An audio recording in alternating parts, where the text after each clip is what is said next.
It's alive!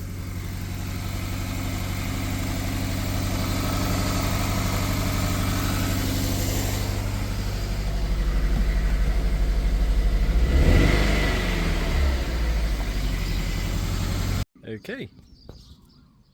Hello. We're back. Let's battery's gone onto the other battery charger. It says it's fully charged, but there's no green. So I think the battery's probably toast. I think we should have enough to bring it to life. See if we can start the thing. Let's find out. Let's make sure. Let's try not to short the battery terminals. There we go. Come with me, and you'll see. It's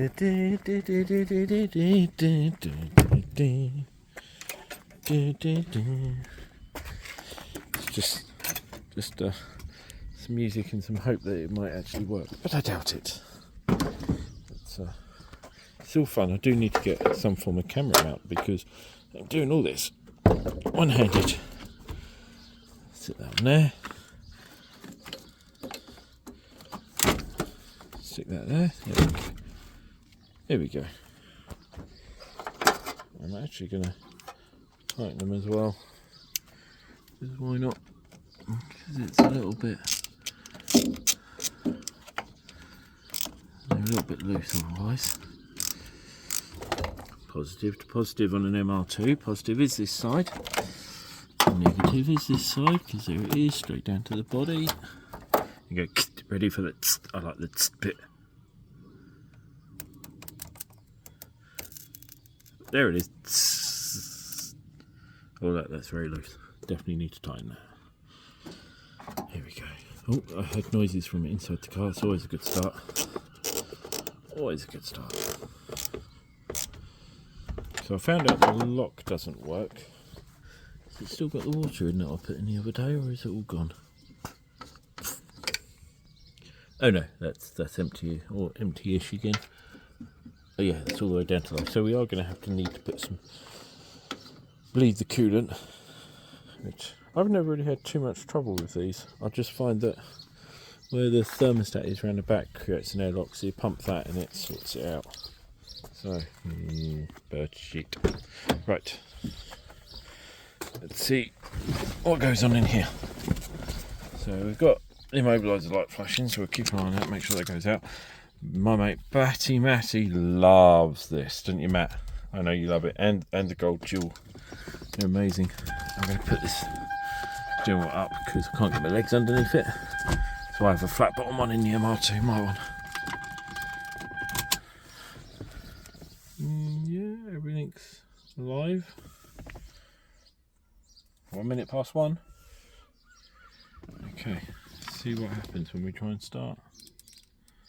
Apparently there's a little trick where you turn the ignition on and off for like 30 times, but I don't know if that's a Mark II to get the power steering to work, but there we go.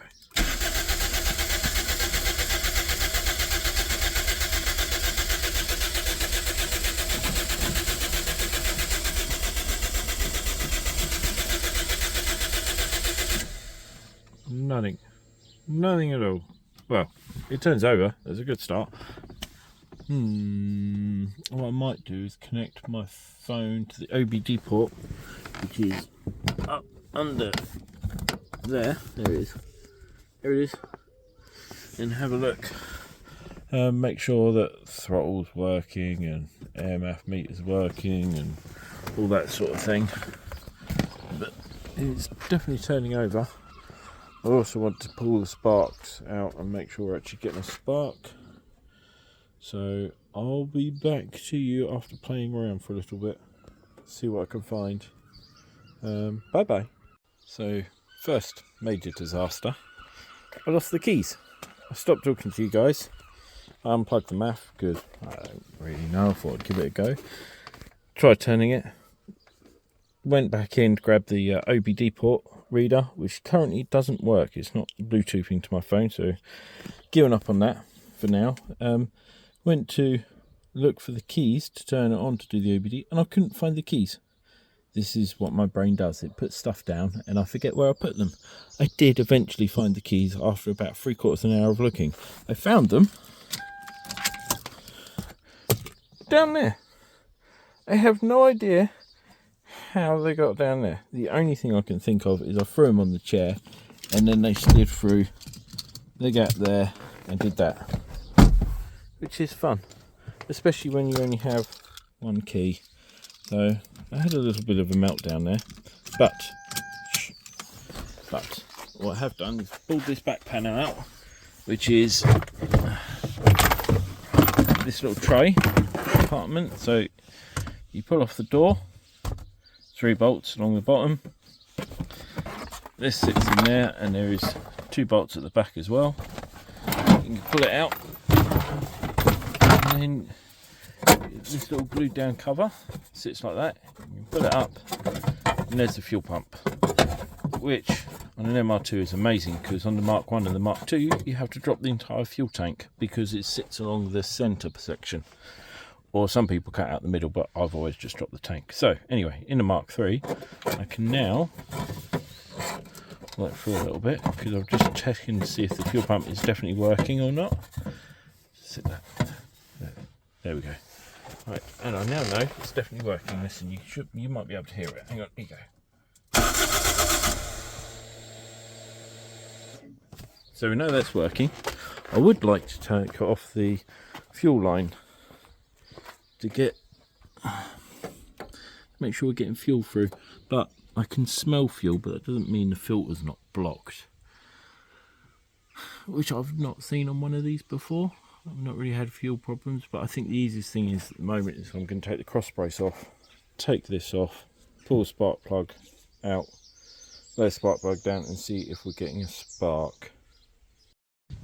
Okay, so we are back a couple of days later, because life happens and all that. Got the cam cover off. I'm going to pull this. I have already done this, but I'm doing it again. We're going to take out the spark plug and see whether we've got a spark. My tool chest. It doesn't have a little rubber, so I've got a magnet. Go pop that out. Out she comes. Use my other hand. Ooh, Denso. That's what Toyota uses. Can I put that? Just sit there somewhere for me? You reckon? Sort of sitting there. Right, hang on. So we're going to shove that back in there. I'll plug that in there and lay that on there like that. Somewhere there. There we go. So we should be getting a spark. Oh, should we move it so you can see it? Let's see if I can do that. See if we can do that. What can we do? What can we do? Because then I can use this video to have a look to see if we got a spark. There we go. You can see now. Can you see? Yeah, you can see.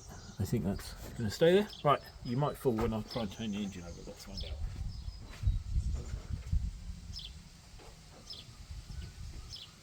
Oh, I can see the spark plug from here. Ready?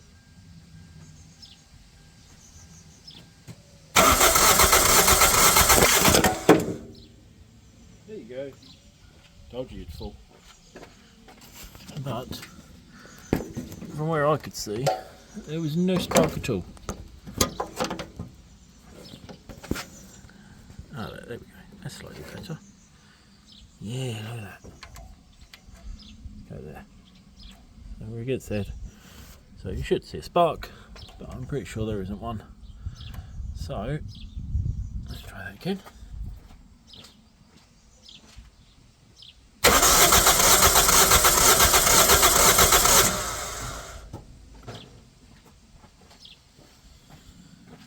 So, because there is no spark, I think on this, being an MR2, I've got fuel, I can smell fuel. I'm going to check the crank position sensor, which is down there, so I need to jack up the car. So, as they always say, let's get the noisiest thing in the world. Here we go, ready? Oh! So, an MR2, oil jack from that centre engine mount right there. That one. That's where I always jack it up on. Never had an issue, but it also gives us a chance to get it up in the air and we can have a look, see how dirty and rusty it is underneath. Hopefully it's not, but we shall find out. I shall get this up and then get back to you.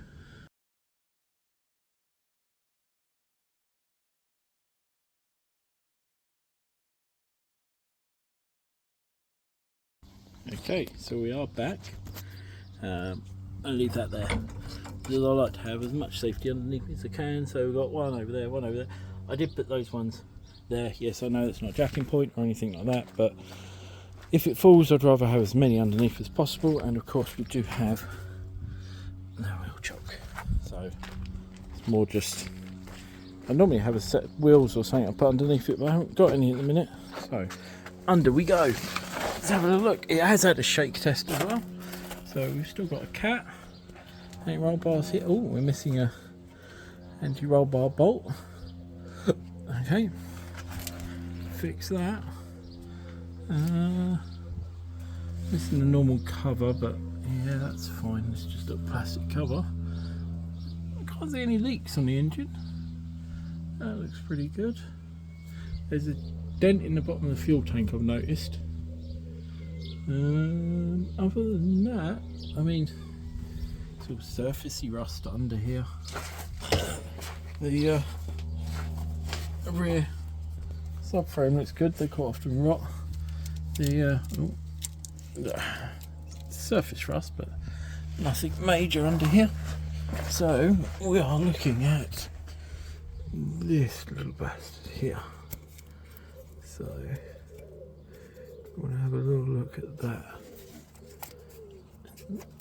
And yeah, so we are looking at here's the crank position sensor, goes in there. So we'll take this bolt off, because you can see that's the earth there. Looks pretty corroded there, so we're going to take that off, give it all a little clean up. People say these are really difficult to get to, but they're just not. Yeah, and it goes up and plugs up over there somewhere, which is a pain in the butt to get to. But nothing. Oh, let's have a feel, see if there's no water in there. So I reckon the reason why the guy sold it when it was overheating, other than this, is because there's a big airlock right in there. That's this one. If you ever bleed them, make sure you squeeze that and give that a good squeeze. Right, but yeah, no other leaks or anything underneath here. I'm not sure what this is under here. Might have to have a look at that. Not sure, but yeah, it's definitely driven over something. Okay, bye bye. Okay, so sensor's out. It's quite dirty, so I'm going to give it all a good clean up. And the earth, yeah, I'm just going to clean it all up. If it don't work, then I will have to get my tablet or something and try to connect the OBD device and see if we're getting a reading from it. I've got a little bit of emery cloth here for the earth, a little bit of that to clean it up. Bye, honey. Bye.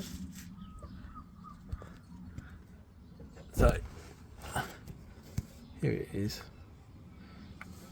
So yeah, to come out that hole there, I'll give it all a clean up and then she'll give it a go. I shall report back. Okay, we're back. Sensor's back in. That's back in. I thought I'd video it just on the small off chance it actually worked. I don't think it did because it actually looked quite clean.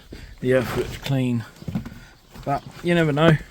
If not, you'll be breaking the multimeter out and to get the OBD working, see what sensors we're reading. But here we go. 3, 2, 1.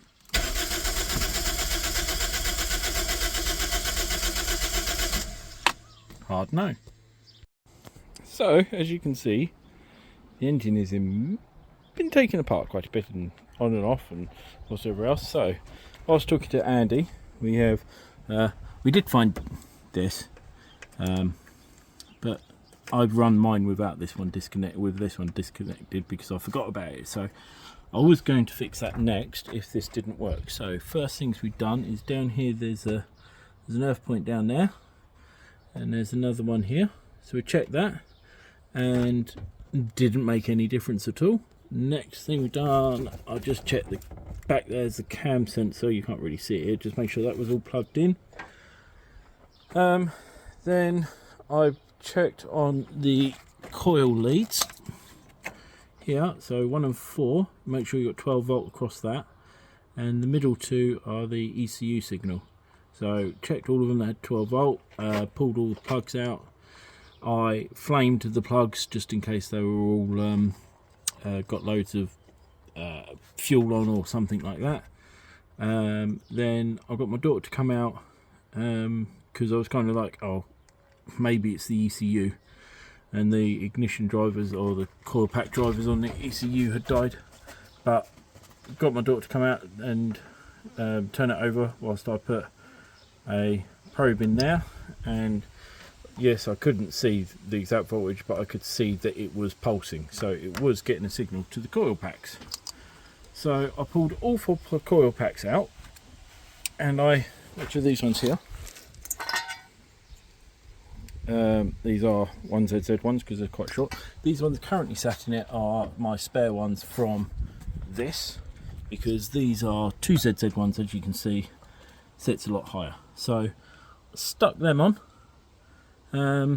Well, actually I had to miss that one out because it's got a cross brace, and then it started, but it was firing on 3, so I've just taken the cross brace out and changed that one over.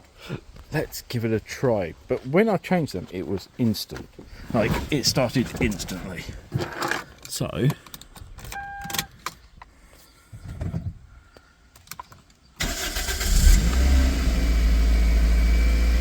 there you go. Look at that. Would you believe it? All it was, this guy sold the car for 300 quid because engine was knackered. Engine is running sweet as a nut. All 4 coil packs are gone. All 4. So, very strange. So, there you go. Yeah, it was firing on 3 a second ago. Now firing on all 4.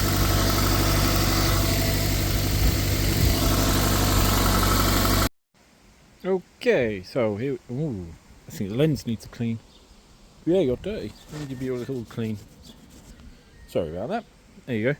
Right, so at the moment I've just gone back, put it back to how it was, just so I can finish the video on a high, show you what we've done so you can see. So we have 1, 2, 3, 4. These are the original coil packs. Once it started running, it come up with an engine management light, which is on here, which is all 4 coil packs, which I didn't get earlier. Couldn't get that earlier, obviously because it wasn't running. So if I try and start it now, it's not going to run. No running, nothing at all. So if I clear the faults in here, oh, gold, donk. Right, so if we I'm sure we clear these on here. Hang on. Maybe I'm trying to. I can't see this. Oh my god. Oh, there we go. I've got really dirty hands. And there it is. Clear faults on ECU. Okay. Right, while that clears, we'll go around here.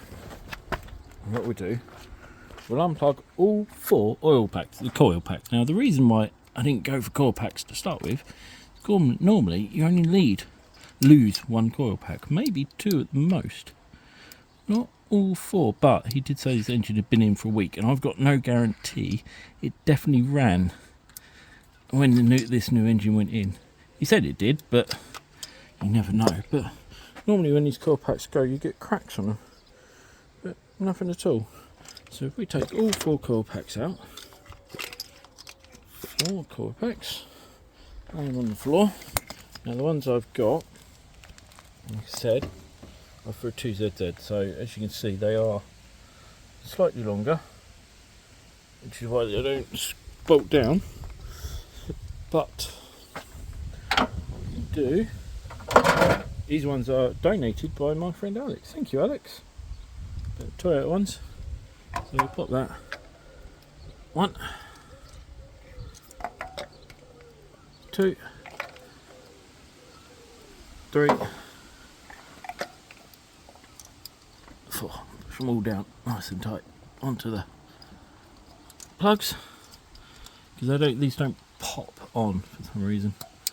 Not my favourite, but there we go. 2, 3, 4. And now, oh, also, whilst I was in a second ago, I have repaired this, because it looks like the old crimp, someone had just, oh, there we go, someone had used a pair of pliers on it rather than actually a crimping tool. Hot squash, yeah baby. Right, so we go down here. We got, oh, you can't see, but no more faults on the ECU. Turn it over. Straight away. Running like a dream.